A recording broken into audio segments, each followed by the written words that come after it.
The Riverside Country Club's banquet room was decorated in shades of blue and white. My brother Jason's baby shower was meant to be an elegant affair celebrating his first child. Balloon arches framed the gift table and a 3-tier cake sat as the centerpiece, topped with a fondant baby rattle.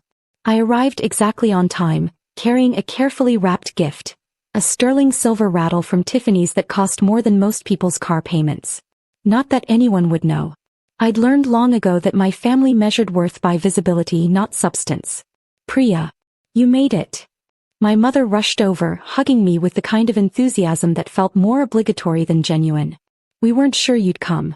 I know how hard these events must be for you. Why would they be hard? I asked, though I knew exactly what she meant. Well, she glanced at my sister-in-law Ashley, who was holding court near the cake, her hand resting protectively on her 8-month pregnant belly. You know, baby showers. When you don't have children yourself. At your age. I was 41. Apparently that made me ancient in my family's eyes. I'm fine, Mom, I said calmly. I'm happy for Jason and Ashley. My younger sister Mira appeared, her 3-year-old son clinging to her leg. Priya, I saved you a seat at our table. She lowered her voice. Away from the mommy talk brigade. Thought you'd appreciate that. Thanks, Mira. As we walked to the table, I passed groups of Ashley's friends, young mothers with designer diaper bags and conversations that revolved entirely around feeding schedules and preschool applications. They glanced at me with a mixture of pity and curiosity. The older sister. The childless one. The career woman who'd waited too long. Priya. Ashley called out, waving me over. Come here. I want you to meet my friends from my mommy group. I approached, keeping my expression neutral. This is my sister-in-law Priya, Ashley said, her voice dripping with sympathy. She's a doctor. Very successful. Very dedicated to her career. The way she said dedicated to her career made it sound like a terminal illness. Oh, a doctor, one of the women said brightly. That must be so fulfilling. It is, I confirmed. Do you ever regret it? Another woman asked. Choosing career over family? I mean, you must be, what, 40? 45. 41, I said evenly. Still, she continued, undeterred. The biological clock stops for no one. My doctor said after 35 fertility drops dramatically. After 40, it's basically impossible without serious medical intervention. Thank you for that unsolicited medical advice, I said with a smile that didn't reach my eyes. I'll keep it in mind. Ashley touched my arm, her expression unbearably pitying. We just worry about you, Priya. You're always working. We never see you with anyone. Don't you want a family of your own? I have a family, I said, gesturing around the room. I'm here, aren't I? You know what I mean, she pressed. A husband. Children. A real family. Before I could respond, the event coordinator called everyone to their seats. The shower was beginning and Ashley needed to open her mountain of gifts.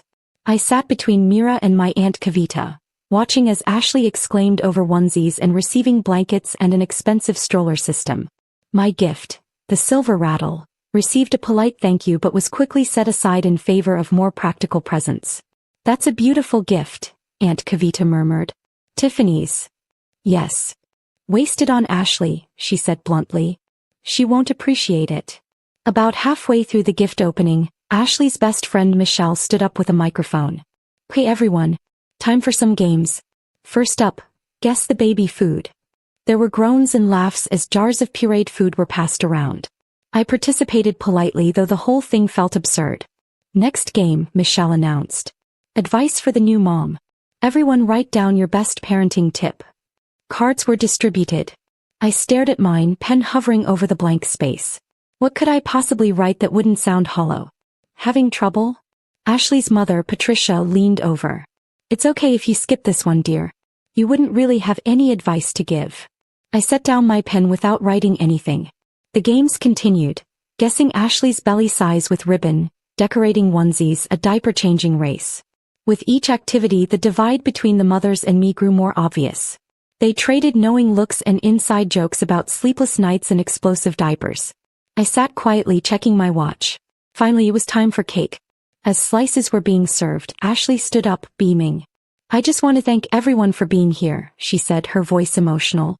Becoming a mother is my greatest dream. I know some people prioritize other things, career, travel, independence. But for me, there's nothing more important than family. Nothing more fulfilling than motherhood. Her eyes found mine across the room, and though she smiled, the message was clear. I had chosen wrong. I had prioritized the wrong things. I was missing out on life's greatest joy. Some of us are lucky enough to figure out what matters while we still have time, she continued. Others. She paused meaningfully. Well, let's just say I'm grateful I didn't wait too long. My mother actually winced. Mira grabbed my hand under the table. To Ashley and Jason, Michelle raised her glass. And to their beautiful baby boy coming soon. Everyone cheered. I raised my glass of sparkling water and drank. As people returned to mingling and eating cake, I found myself cornered near the gift table by a group of Ashley's friends. So Priya, one of them said, I thought her name was Bethany. Do you regret not having children? I don't think that's an appropriate question, I replied. I'm just curious, she pressed. I mean, you're successful, you're smart, you obviously make good money. But you're also alone. Do you ever lie awake at night wondering what you missed? Face it, you're too old now, another woman, Sarah maybe, said with brutal honesty. Even if you wanted kids at this point, it's probably not happening. No kids for you. The group nodded sadly as if I'd received a terminal diagnosis. My mother appeared, her expression pained. Priya has made her choices. We can't judge her for that. Such a shame though, Aunt Kavita added, shaking her head. She would have been a good mother. If she hadn't been so focused on her career. I just smiled and looked at my watch. 3:47 p.m. Any minute now. Are you leaving? Ashley demanded, suddenly beside me. The shower isn't over. We haven't even done the toast yet. I'm not leaving, I said calmly. Just checking the time. Waiting for an important call from the hospital? She asked, her tone making it clear she thought my work was just an excuse to avoid real life. Something like that. The banquet room doors opened and conversations stuttered to a halt as three women entered. The first was Jennifer Moore, my surrogate. She was carrying 2 infant car seats, one in each hand.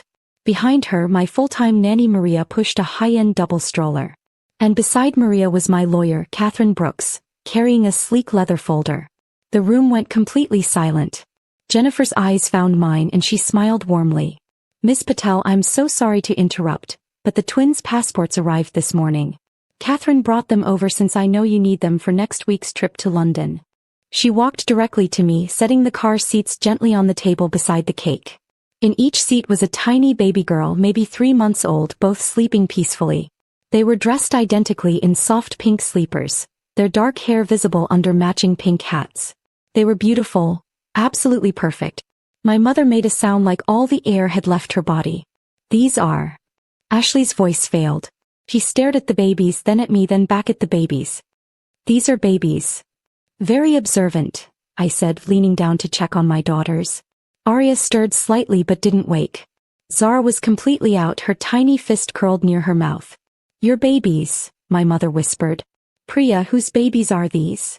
Mine, I said simply. This is Arya and Zara. My daughters. They'll be 3 months old tomorrow.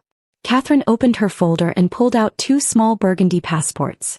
Your daughter's British passports arrived, as Jennifer mentioned. The American ones should be here by next week. I've also finalized the trust fund paperwork you requested. Each girl now has $5 million secured for education and future needs. $5 million, Mira said faintly. Each. Ms. Patel is very thorough about planning for her children's futures, Catherine said with professional warmth. I've been her attorney for 8 years, and I've never seen someone prepare so comprehensively for parenthood. Jennifer smiled at the stunned crowd. Being Priya's surrogate was an honor. She was involved in every doctor's appointment, every ultrasound, every decision. She had the nursery ready months before the girls were born. She attended birthing classes, even though she wasn't the one giving birth. She wanted to be prepared for everything. Surrogate, Patricia said, the word sounding like an accusation. You used to surrogate? I did, I confirmed. For medical reasons that are none of your business. But you've been. Ashley gestured helplessly. You've been coming to family dinners. To events. You never said anything. You never told us you were having babies. You never asked, I said calmly. You were all very busy telling me how sad my childless life was. I didn't see any reason to correct you. 3 months, my mother breathed. You've been a mother for 3 months and you didn't tell me? I've been a mother for longer than that, Mom. I was involved throughout the entire pregnancy. I was in the delivery room when they were born. I held them first. I've been the one feeding them, caring for them, loving them every single day since they took their first breath. Maria, who had been quietly unpacking supplies from the stroller, spoke up in her gentle Spanish accent. Miss Patel is an excellent mother. The twins are healthy, happy, and very loved. She works from home 3 days a week to spend time with them. She sings to them, reads to them, even though they're too young to understand. She is completely devoted. But your career, Bethany said weakly. You're always at the hospital. I'm a neonatal surgeon, I said. I work with premature babies. I've spent the last 15 years saving the lives of other people's children. Did you really think I didn't want children of my own? You never said. I never said a lot of things, I interrupted. I never said I had a medical condition that made pregnancy dangerous for me. I never said I'd been researching surrogacy options for 5 years. I never said I'd found Jennifer through a reputable agency and built a relationship with her over 18 months before we even began the process. I never said any of that because none of you asked. You just assumed. Ashley sank into a chair, her hand on her belly, her face pale. You let me. I spent this whole shower talking about how motherhood is the most important thing. How some people prioritize wrong. And you have been a mother for 3 months, I finished. Yes. Why didn't you tell us? My mother asked, tears streaming down her face. Why would you keep this from your family? Because I wanted to see, I said honestly. I wanted to see if anyone would be curious about my life. If anyone would ask questions instead of making assumptions. If anyone would consider that maybe, just maybe, I knew what I was doing with my own life. Arya began to fuss and I instinctively reached into the car seat, unbuckling her and lifting her against my shoulder. She settled immediately, her tiny body relaxing against mine. I'd done this hundreds of times. This was muscle memory now. You look natural with her, Mira said softly. I should. She's my daughter. Can I hold her? My mother asked hesitantly. I studied her face, the shock, the hurt, the desperate longing. You can hold her. But first I need you to understand something. You don't get to pity me anymore. You don't get to treat me like I'm missing out on life. You don't get to imply that my choices are sad or wrong. Because I'm living exactly the life I chose and it's a beautiful one. I'm sorry, she whispered. I'm so sorry, Priya. We were horrible to you. You were, I agreed. But we can move past it. If you're willing to actually know me instead of the version of me you made up. I handed Arya to my mother, watching as she cradled her granddaughter for the first time. The tears came harder now, but they were different. Not pity but wonder. She's perfect, Mom breathed. They're both perfect. They are, I agreed. Jason appeared looking shell-shocked. Priya, I don't understand. How did we not know? How did you hide this? I didn't hide it, I corrected. I just didn't announce it. There's a difference. I was at the hospital a lot during the pregnancy, but I'm always at the hospital. I work there. Jennifer came to my house for check-ins, not to your houses. The nursery is in my home, which none of you have visited in over a year. You didn't know because you weren't paying attention. That's not fair, Ashley protested weakly. Isn't it? When was the last time any of you asked about my life? Really asked, not just made assumptions? When was the last time someone wondered why I turned down dinner invitations or left events early? When was the last time anyone considered that maybe I had something important in my life beyond my job? The silence was damning. Catherine checked her phone. Miss Patel, I hate to rush you, but you have that video call with the London hospital in an hour. About the surgical exchange program. London hospital? Jason asked. I've been invited to spend 3 months at Great Ormond Street Hospital, I explained. Teaching their surgical team my techniques. That's why I needed the girls' passports. They're coming with me. Maria has already secured her visa. We leave next Tuesday. You're taking them to London, my mother said. For 3 months. I'm not leaving them behind, I said simply. They're 3 months old.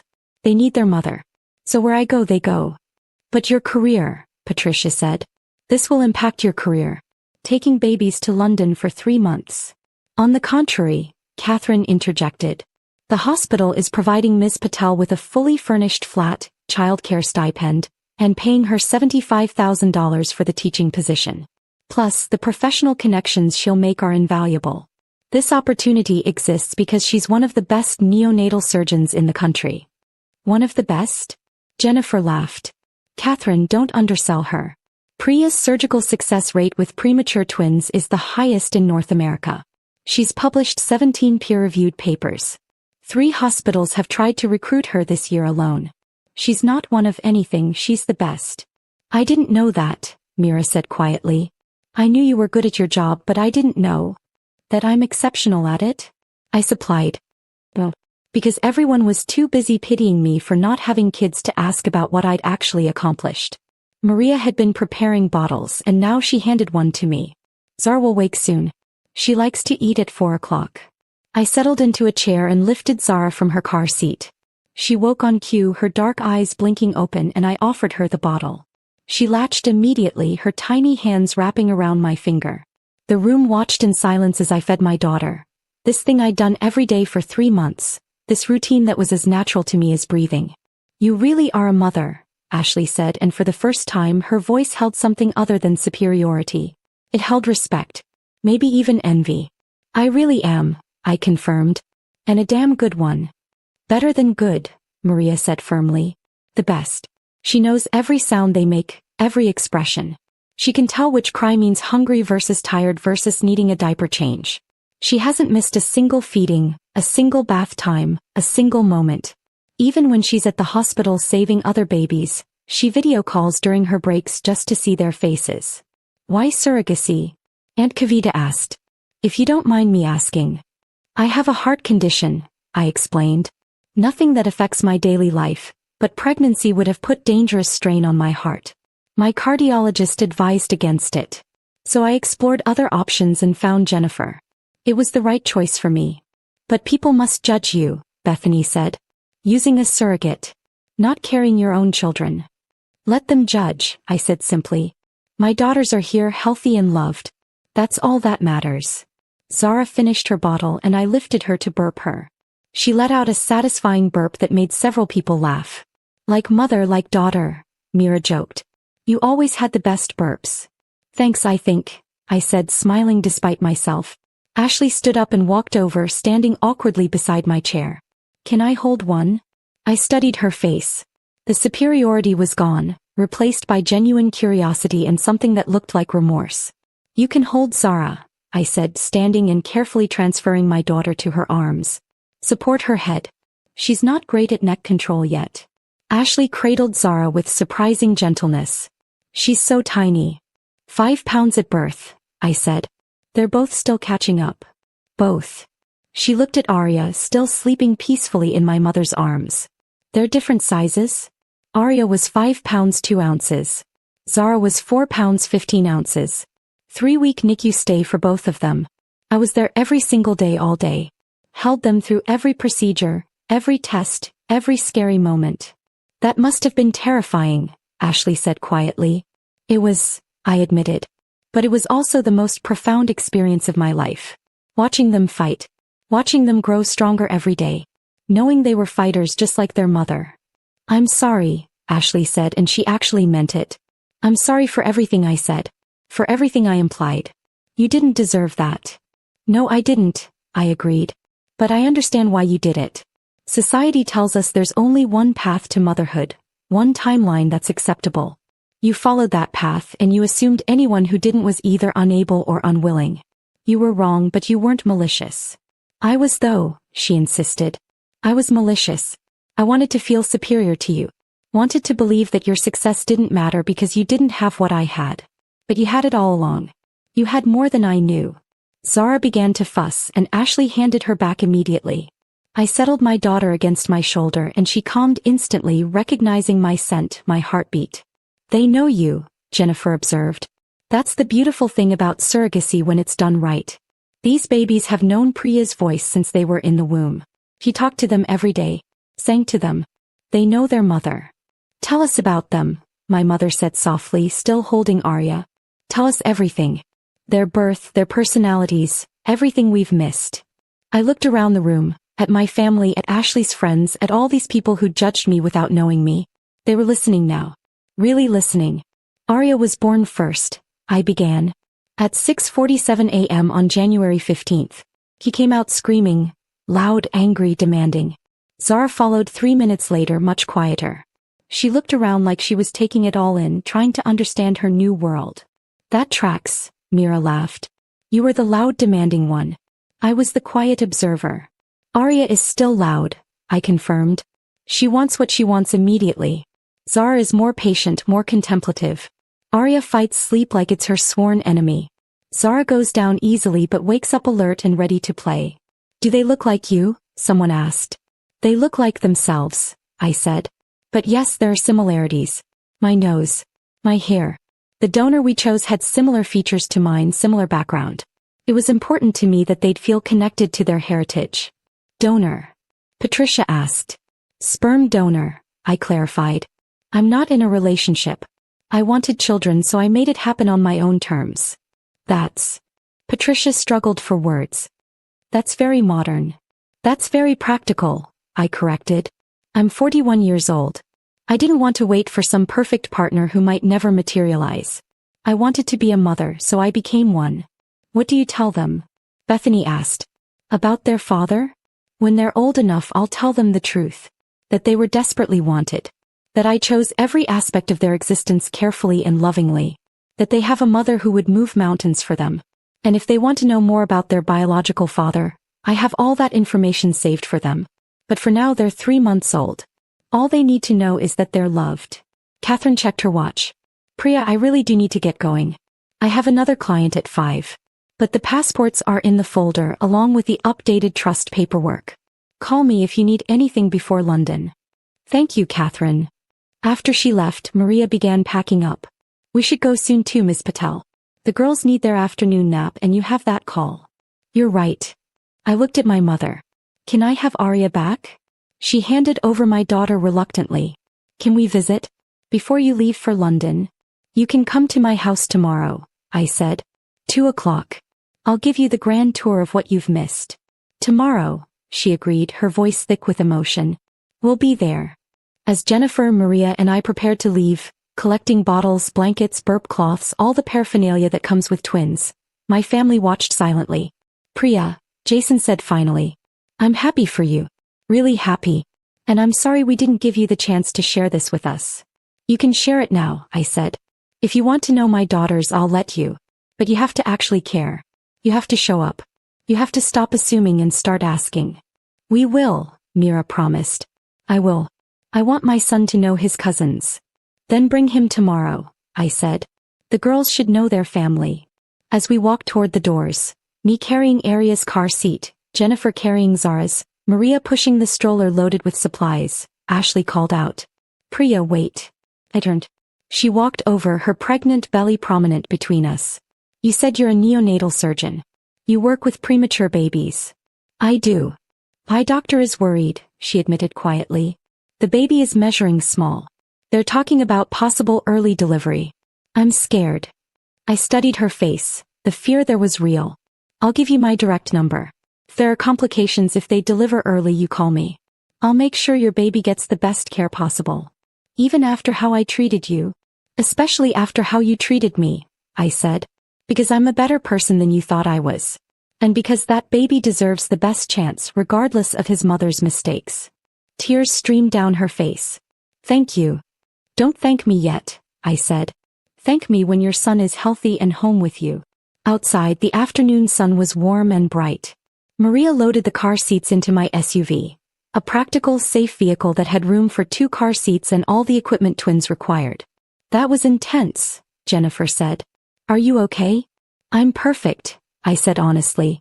I just proved that every assumption they made about me was wrong. That's pretty satisfying. Your daughters are lucky, she said. To have a mother who's so strong. I'm lucky, I corrected. To have daughters who make me want to be strong.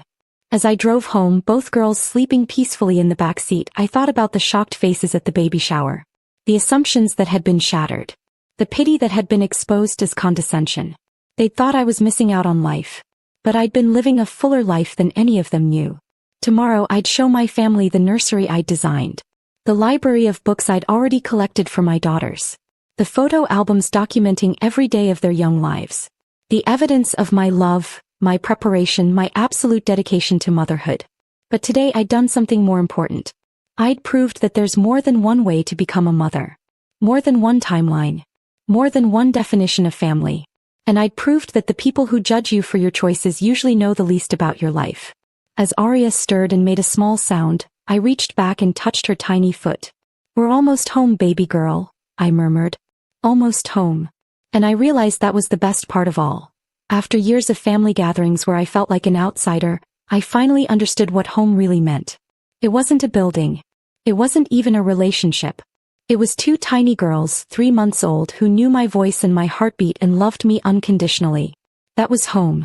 And I'd chosen it on my own terms.